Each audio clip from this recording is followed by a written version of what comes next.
அப்பத்தா இது உறவு முறைகளின் பெயர் மட்டுமல்ல, உறவுகளின் ஆணிவேரும் கூட.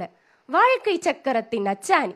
பெற்ற பிள்ளைகள் மீது கண்டிப்பு கலந்த பாசத்தை காட்டினாலும் பேர பிள்ளைகள் என்று வரும் பொழுது கனிவு கலந்த பாசத்தை காட்டும் கடவுள். நரைத்த முடி, கருத்த நிறம், சிறுத்த உடல், வெள்ளை மனம், அதில் கொள்ளை அன்பு என என் கண்ணிற்கு பேரழகி அவர்தான் அப்பத்தா. அப்பத்தாவின் கண்டாங்கி புடவை தலைப்பில் துவட்டிக் கொள்ளும் சுகம் இருக்கே, அது கடவுளுக்கு கூட கிடைக்காத வரம். உணவு ஊட்டுவதில் அம்மா ஒரு விதம், அப்பத்தா வேறு விதம். சரியாக சாப்பிடாவிட்டால் அடிவிலும் அம்மாவிடம், ஆனால் அது ஒருபோதும் அப்பத்தாவிடம் கிடையாது. கெஞ்சியும் கொஞ்சியும் எப்படியும் சாதித்து சாப்பாடை ஊட்டி விடுவார். அப்பாவை பெற்றதனால் வரும் உறவு மட்டுமல்ல, உலகம் போற்றும் உன்னத உறவும் கூட. அடைக்காக்கும் கோழியை போல குடும்பம் எனும் கூட்டை சிதையாமல் காக்கும் தாய்ப்பறவை. அம்மாக்களே, நீங்கள் பிள்ளை வரும் கேட்க முன்னே நெய்பந்தம் பிடிக்க குளம் தலைக்க பேர பிள்ளைகள் வேண்டும் என்று கேட்கும் குலசாமி அவர். அப்பத்தா அரை நூற்றாண்டுக்கு முந்தைய காலத்தின் கண்ணாடி. வயது ஏற ஏற அனைவரும் குழந்தைகள் தான். அதனால் தான் என்னவோ எங்களுக்கு எங்கள் அப்பத்தாவை பிடித்து போகிறது.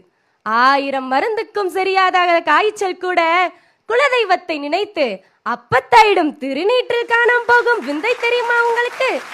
அப்பத்தா இது மனித இனத்திற்கு மட்டுமே சொந்தமான உறவு. அம்மா திண்டிய போதும் அப்பா கண்டித்த போதும் எங்களுக்கு அடைக்கலம் என்னவோ எங்கள் அப்பத்தா தான்.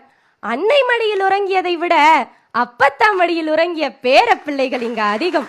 ஒரு ஆயாவாக, ஒரு செவிலியராக, சொன்னதை அப்படியே நம்பும் குழந்தையாக மாற எங்கள் அப்பத்தா ஒருவரால் மட்டுமே முடியும்.